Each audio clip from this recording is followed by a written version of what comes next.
एक बात तो साफ नजर आ रही है कि नीतीश कुमार की विरासत का कौन वारिस होगा, ये एक सवाल पैरेलल चल रहा है इन चुनावी प्रक्रियाओं के साथ साथ। 2025 के चुनाव में नीतीश कुमार लीड करेंगे तो क्या नीतीश कुमार मुख्यमंत्री की कुर्सी पर बैठेंगे या मुख्यमंत्री की कुर्सी किसी और को दी जाएगी। इस चुनाव में नीतीश कुमार मात्र एक सीट पर लड़ रहे हैं, जबकि आपने देखा होगा कि जिस सीट पर नीतीश कुमार चुनाव लड़ रहे हैं उस सीट पे उम्मीदवार बदले गए हैं। मोहम्मद अमजद को उतार करके एक बात तो साफ हो गई है कि विशुद्ध पॉलिटिशियन है और कई बार चुनाव लड़ करके सुरेंद्र यादव को टक्कर दे चुके हैं। जो प्रशांत किशोर पिछले एक महीना से पार्टी बनाने के ठीक पहले से नीतीश कुमार पर हमलावर कम है और उनका हमला एंगल बदल चुका है।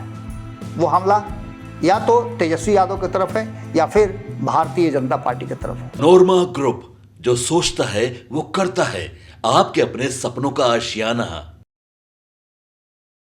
प्रशांत किशोर ने अपने दो कैंडिडेट दो विधानसभाओं में क्यों बदले, इसको लेकर के लगातार चर्चाएं चल रही हैं। जो सामने से नज़र आ रही हैं वो बातें तो हैं ही, लेकिन उसके पीछे में क्या बात है और इसके पीछे की स्ट्रेटजी क्या है, ये सभी बातें अब खुल करके सामने आई है। हम आपको बताने के लिए बैठे हैं। भीतर की बात में हम वही लेकर के आए हैं, लेकिन उससे पहले हम आपको दो लाइनें सुना दें जो आपको बहुत हद तक ये साफ कर देगी कि कहीं ना कहीं प्रशांत किशोर ने जिस स्ट्रेटजी के तहत ये सब कुछ किया है और इसके पीछे की कहानी क्या है, तो आपको और ज़्यादा सुविधा होगी समझने में कि ये बिहार की राजनीति और देश की राजनीति किस दिशा में जा रही है और बिहार कैसे एक बार फिर से देश की राजनीति को प्रभावित करने के मूड में है।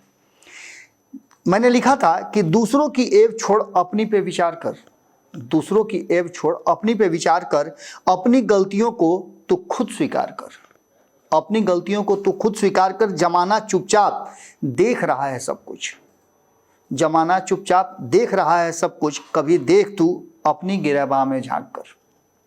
सीधी सी बात है कि प्रशांत किशोर ने जो दावे किए थे, और प्रशांत किशोर जब नया खिलाड़ी कोई भी टीम में शामिल होता है तो आपने देखा होगा उसको बहुत सारी गलतियां उसकी माफ़ की जाती हैं। कभी कभी तो ऐसा होता है कि वो स्टार बन जाता है और कभी कभी एक गलती के बाद ऐसा सीख जाता है कि वो टीम का हार्ट, फेफड़ा, गुर्दा सब बन जाता है। प्रशांत किशोर ने एक बड़ा हिम्मत किया इस उपचुनाव में अपनी टीम को उतारने का। मात्र एक महीने पहले, एक महीने से भी कम समय, 15 दिन मात्र बनी जो उनकी पार्टी है उस पार्टी को उपचुनाव में झोंक दिया और इस उपचुनाव में झोंकने का वो फायदा और घाटा दोनों कैलकुलेट कर रहे होंगे। उनको इस बात का पता होगा, क्योंकि एक स्ट्रेटजिस्ट रूप में उन्होंने लंबे समय तक काम किया, पिछले 10 सालों से, तो निश्चित रूप से लोग उनको देख रहे हैं कि वो विभिन्न राजनीतिक दलों के लिए स्ट्रेटजी बना रहे हैं। लेकिन प्रशांत किशोर ने जिस तरह से अपनी स्ट्रेटजी के साथ अपनी टीम को उतारा, लॉन्च किया और चुनाव में पहली बार जनसुराज पार्टी को उन्होंने उपचुनाव में ही झोंकने का काम किया, ये हिम्मत का काम जरूर था, क्योंकि 243 सीटों पे उन्हें टक्कर देनी थी। लेकिन इसके पीछे भी कहानी है। प्रशांत किशोर इतना आसानी से हार मानने और बैकफुट पर जाने वालों में से नहीं है। जब नरेंद्र मोदी को उन्होंने टक्कर दिया, जब भारतीय जनता पार्टी के साथ रह करके उन्होंने देश की राजनीति में एक बड़ा नारा गढ़ दिया, नरेंद्र मोदी को देश का प्रधान बना दिया, जो तीसरी बार जीत करके आए, एक स्ट्रेटजी बनाई और उस स्ट्रेटजी पर जब उन्हीं की बातों पर किसी भी तरह का आरोप प्रत्यारोप या सवाल खड़े किए तो उन्होंने फिर से अपने आप को प्रूफ किया और नीतीश कुमार के साथ आकर के फिर से उसी नरेंद्र मोदी को बिहार की सत्ता से दूर कर दिया। प्रशांत किशोर जिद के भी हैं और ये नीतीश कुमार की राजनीतिक प्रकृति का हिस्सा है। ऐसी ही राजनीतिक प्रकृति एक नेता की और है जिनकी चर्चा हम आपसे करेंगे, और ये पूरी स्ट्रेटजी है क्या। नीतीश कुमार को लेकर के कई बातें कही जा रही थी। कहा यह जा रहा था कि बेलागंज में जो उम्मीदवार उतार रहे हैं उस उम्मीदवार की घोषणा, इससे पहले सबसे पहले तरारी के उम्मीदवार की घोषणा और तरारी में ऐसा उम्मीदवार देने की बात कहना जो हर तरह से सक्षम है, भले ही राजनीतिक नहीं हो। लेकिन इन सब कहानियों में जहां तक अब जो स्थिति पैदा हुई है उस स्थिति में एक बात तो साफ नजर आ रही है कि नीतीश कुमार की विरासत का कौन वारिस होगा, ये एक सवाल पैरेलल चल रहा है इन चुनावी प्रक्रियाओं के साथ साथ। 2025 के चुनाव में नीतीश कुमार लीड करेंगे तो क्या नीतीश कुमार मुख्यमंत्री की कुर्सी पर बैठेंगे या मुख्यमंत्री की कुर्सी किसी और को दी जाएगी? मुख्यमंत्री की कुर्सी पर फैसला कौन करेगा? क्या आंकड़ों के हिसाब से फैसला होगा या फिर नीतीश कुमार ये बात समझ चुके हैं तो वो किसी अलग स्ट्रेटजी के तहत आने वाले चुनाव को लड़ेंगे? इस चुनाव में नीतीश कुमार मात्र एक सीट पर लड़ रहे हैं, जबकि आपने देखा होगा कि जिस सीट पे नीतीश कुमार चुनाव लड़ रहे हैं उस सीट पे उम्मीदवार बदले गए हैं। पहले उस सीट पर खिलाफत हुसैन को उतारने की तैयारी चल रही थी, लेकिन बाद में अमजद को उतारा गया है। और ये अमजद कौन है आप अच्छी तरह से जानते हैं। ये जनता दल यूनाइटेड के ऐसे नेता है। खिलाफत हुसैन के बारे में कहा जा रहा था कि उनका राजनीतिक कद बहुत बड़ा नहीं है, लेकिन मोहम्मद अमजद को उतार करके एक बात तो साफ हो गई है कि ये विशुद्ध पॉलिटिशियन है और कई बार चुनाव लड़ करके सुरेंद्र यादव को टक्कर दे चुके हैं।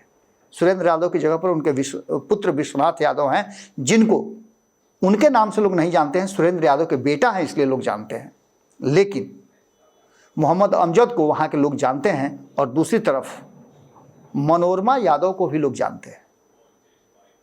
अब इस चीज को समझाएंगे, थोड़ा सा और वेट कीजिए, इससे इतर हम दूसरे सेगमेंट में जा रहे हैं। नीतीश कुमार और प्रशांत किशोर की किस तरह की नज़दीकियां रही हैं। आपको याद होगा कि 2015 के चुनाव में वहां से लेकर के 2017-18 तक दोनों में बहुत अच्छी दोस्ती रही है। 2019 तक ये कोशिश रही कि प्रशांत किशोर और नीतीश कुमार के रिश्ते अच्छे हों, लेकिन इस बीच में दोनों में तल्खियां बढ़ी, दोनों एक दूसरे से मिले और मुलाकात के बाद दोनों एक दूसरे से दूर हो गए। इस बीच में नीतीश कुमार के 19 साल के शासन को लेकर के प्रशांत किशोर खूब हमला कर रहे थे, जो प्रशांत किशोर पिछले 1 महीना से पार्टी बनाने के ठीक पहले से नीतीश कुमार पर हमलावर कम है और उनका हमला एंगल बदल चुका है। वो हमला या तो तेजस्वी यादव की तरफ है या फिर भारतीय जनता पार्टी की तरफ है। भारतीय जनता पार्टी को लेकर के कहा जा रहा था कि प्रशांत किशोर उनकी बी टीम है, लेकिन प्रशांत किशोर ने यह बता दिया कि वो बी टीम नहीं है, बल्कि उनकी स्ट्रेटजी कुछ और है। बार बार ये सवाल उठ रहे हैं कि उम्मीदवार क्यों बदले गए। उम्मीदवार बदलने के कारण निश्चित रूप से बताए जा रहे हैं कि खिलाफत हुसैन को इसलिए बदला गया कि उनकी उम्र बहुत ज़्यादा हो गई है।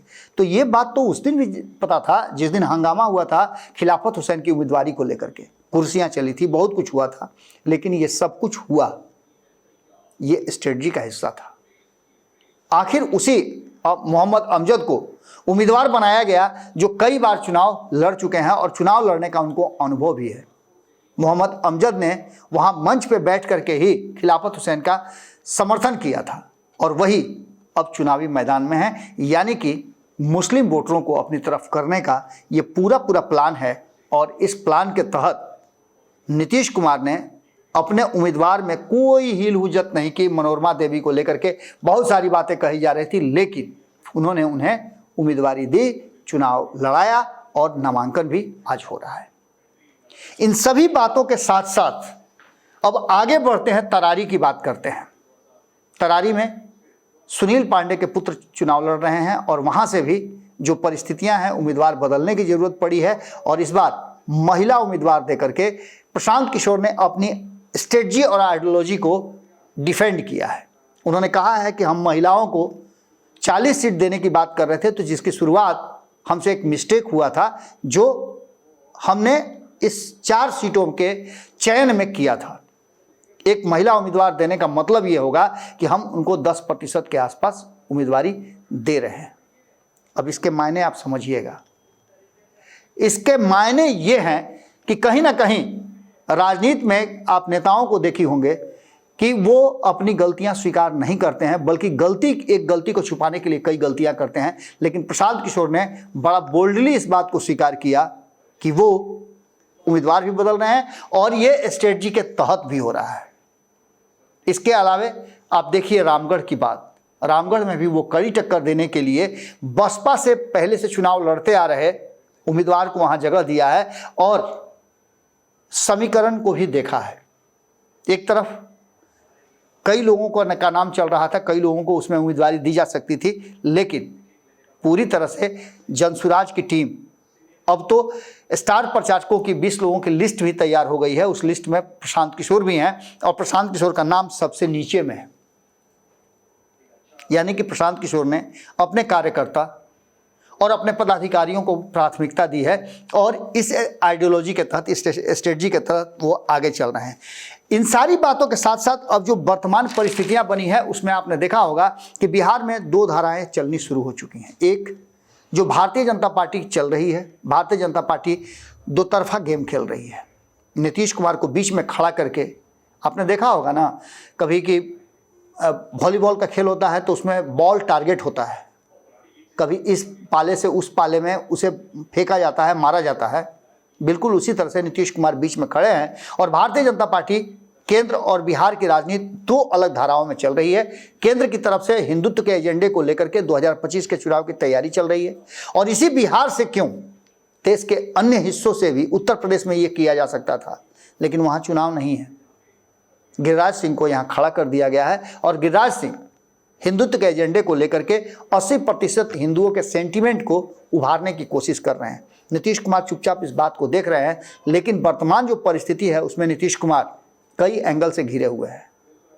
कहा यह जा रहा है कि उनके जो अधिकारी हैं उन लोगों पर, संजीव हंस पर ईडी का छापा पड़ना, रेड पड़ना, उनको अरेस्ट करना, उनको रिमांड पे लेकर के पूछताछ करना, ये सभी बातें कहीं ना कहीं प्रभावित कर रही हैं और इन सभी बातों का बिहार में आने वाले 2025 के चुनाव से लिंक जोड़ करके देखा जा रहा है। दूसरी तरफ तेजस्वी यादव खुल करके सामने नहीं आ सकते हैं क्योंकि उन पर भी कई तरह के मामले सामने हैं और अगर वो ज़्यादा खुल करके सामने आएंगे तो उन पर भी समस्याएं खड़ी हो सकती हैं। ये बातें अक्सर राष्ट्रीय जनता दल के लोग कहते हैं, लेकिन बयान तो जरूर दे रहे हैं। गिरिराज सिंह वाले मुद्दे पर उन्होंने बयान दिया। इसके साथ साथ राष्ट्रीय जनता दल और जनता दल यूनाइटेड के बीच में भी शीत युद्ध शुरू हो गया है। ये हमने पहले भी आपको बताया था कि दर्शाने की कोशिश हो सकती है कि दोनों एक दूसरे से दूर हैं और अचानक से एक साथ चले आए। इन सब के साथ साथ हमने आपको बताया था कि एक और शख्स हैं जो नीतीश कुमार के स्ट्रेटजी का या उस एंगल का हिस्सा हो सकते हैं। प्रशांत किशोर जिस एंगल से काम कर रहे हैं, प्रशांत किशोर जिस तरीके से काम कर रहे हैं, वो साफ लग रहा है कि प्रशांत किशोर आने वाले 2025 के चुनाव में अगर ज़रूरत महसूस हुई तो नीतीश कुमार के लिए एसेट के रूप में भी काम कर सकते हैं। क्योंकि प्रशांत किशोर कंकड़ फेंक करके चेक कर रहे हैं, उंगली डाल करके चेक कर रहे हैं कि कितना गर्म है और बिहार का राजनीतिक माहौल और उसमें उनकी सहन शक्ति कितनी है। ऐसी स्थिति में प्रशांत किशोर आने वाले 2025 के चुनाव में एक बड़े एसेट हो सकते हैं और बड़ा परिवर्तन ला सकते हैं, क्योंकि इस चुनाव में उनको भी अनुभव हो जाएगा और बाकी के दल भी जो चुनाव मैदान में हैं उनको भी हो जाएगा। 4 सीटों में से 3 सीट इंडिया गठबंधन की जीती हुई है, जिसमें 1 सीट एनडीए गठबंधन की है, जिस पर जीतन राम मांझी की बहू चुनाव लड़ रही है। वहाँ से जीतन राम मांझी 2020 में जीते थे। अब इसमें से 4 में से एक भी सीट इधर उधर होती है तो उसके फायदे और घाटे भी आप समझ सकते हैं कि जिस पक्ष के पास जाएगा या जिस दल के पास जाएगा वो वाहवाही लूटेगा और उसके ग्राफ में परिवर्तन होगा।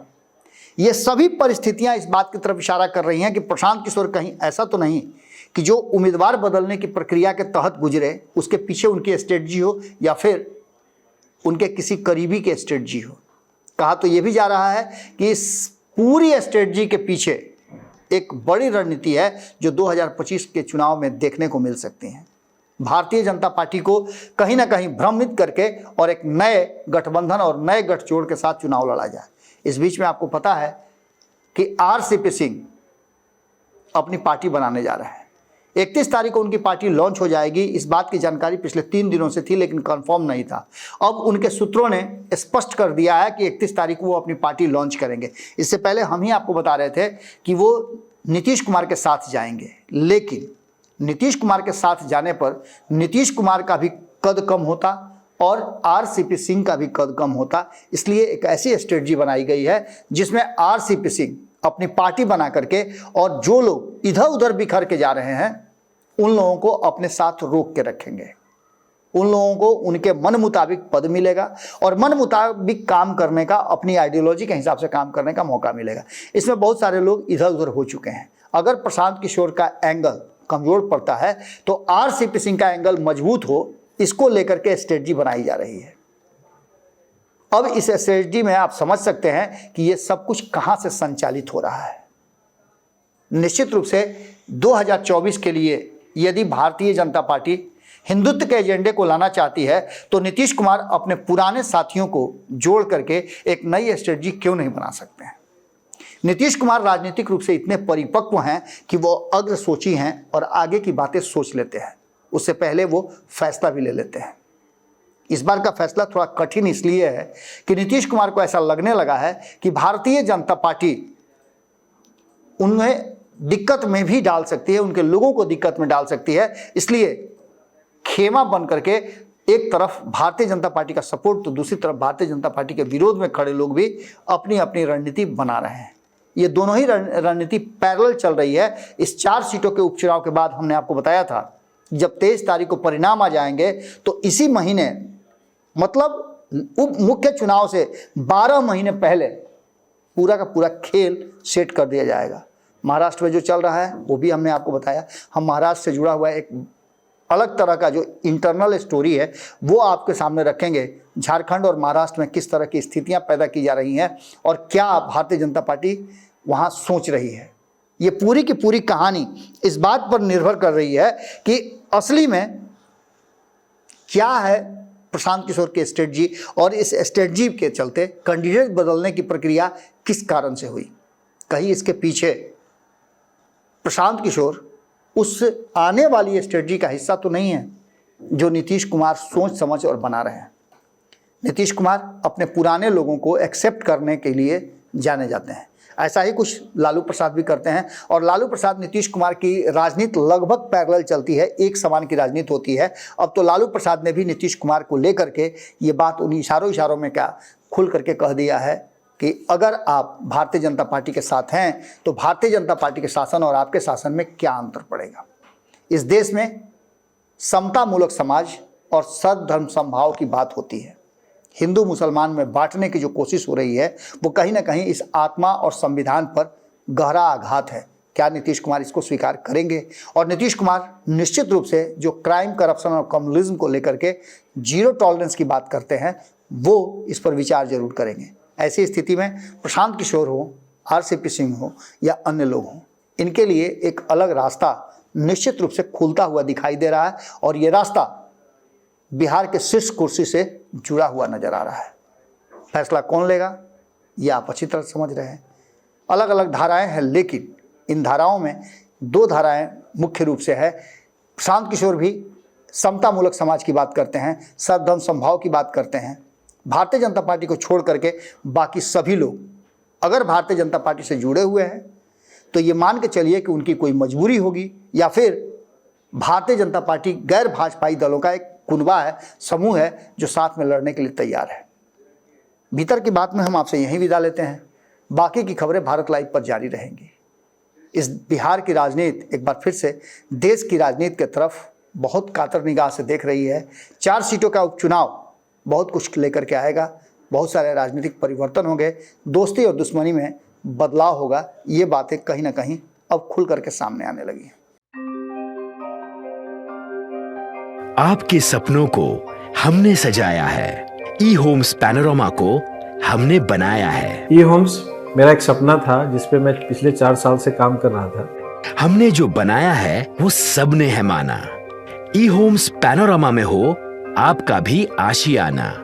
और फाइनली हमने 2021 में इस प्रोजेक्ट को लॉन्च किया। बहुत लोग अप्रिशिएट कर रहे हैं कि पूर्णिया जैसे शहर में, बिहार के, एक तो बिहार की बात करें उसमें भी पूर्णिया जैसे छोटे जगह में इस तरह का लाइफस्टाइल देना, ये सुन के हम लोगों को बहुत अच्छा लगता है।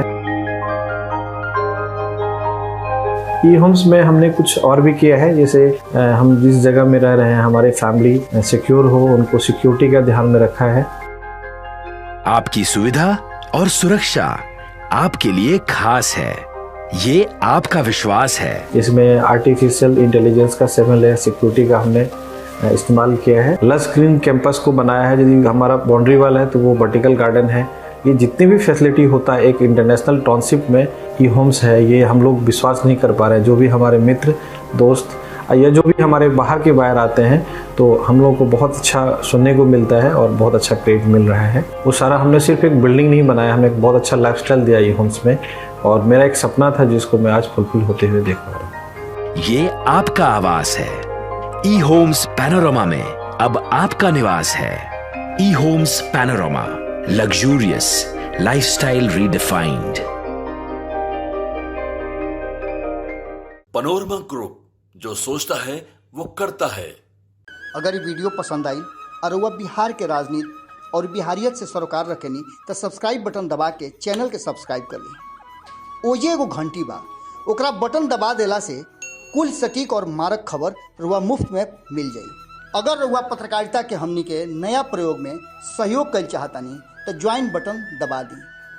पेटीएम नंबर नोट कर ली 9386816700। धन्यवाद।